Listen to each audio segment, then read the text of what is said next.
Well, shalom. Kuna neno Yesu alisema kwenye kitabu cha Mathayo 12:31.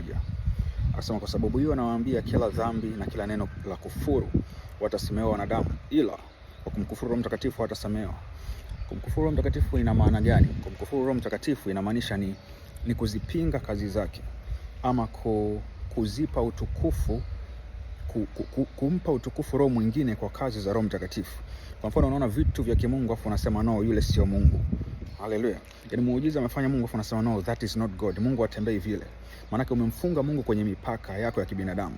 Kila mtu Mungu anajifunua kwa namna yake na kiwango chake. Kwa hiyo ukidhani kwamba kwa kiwango chako alichojifunua ndio cha mwisho na wengine wote wanaotembea tofauti au kwa kina kuliko wewe, ukadhani kwamba sio wa Mungu, ndio unaingia kwenye shida na Roho Mtakatifu.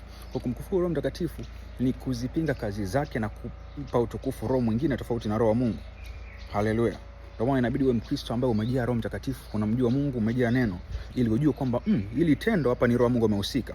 Kwa namna ile pale si roho wa Mungu amehusika, ili uepuke kujudge na kupingana na Roho Mtakatifu, kwa sababu wakati mwingine unaweza kupigana na Mungu pasipo kujua. Haleluya. Kuna watu wanaamini kwamba kila tajiri ni Freemason. Sio kweli. Huo ni ufahamu wa kipepo na unaupa utukufu roho nyingine. What if wametajirishwa na Mungu? What if wametajirishwa na Mungu? Kuna watu wanaamini hakuna binti mrembo mzuri. Yaani huwezi kuwa mrembo afu ukampenda Yesu.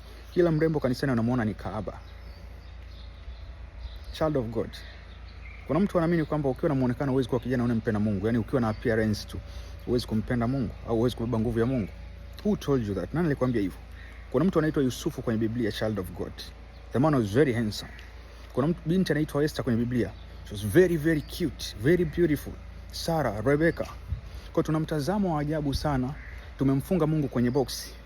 Na ukiwa na mtazamo huo kwamba kila tajiri ni Freemason, kila mrembo hawezi kuwa na nguvu ya Mungu kumpenda Yesu, kila kijana mwenye muonekano hawezi kumpenda Yesu, kila unachoona cha Mungu unapinga, manabii wapo, watu wa Mungu halisi wapo, wewe ni mwana wa shetani uliyejificha kwenye vazi la wana wa Mungu. Sikutii moyo nakwambia uhalisia, kwa sababu uhalisia utakuponya, mwana wa Mungu. Yaani wewe ni shetani, ulichobakiza ni mkia tu kukamilika. Yaani you are pure demon.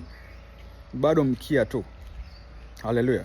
Kwa yule ambaye amenielewa, Mungu akubariki sana na akusaidie sana kusimama na kuendelea kutembea naye. I bless you in the name of Jesus Christ, the prophet Moses Forbes LA, and shalom.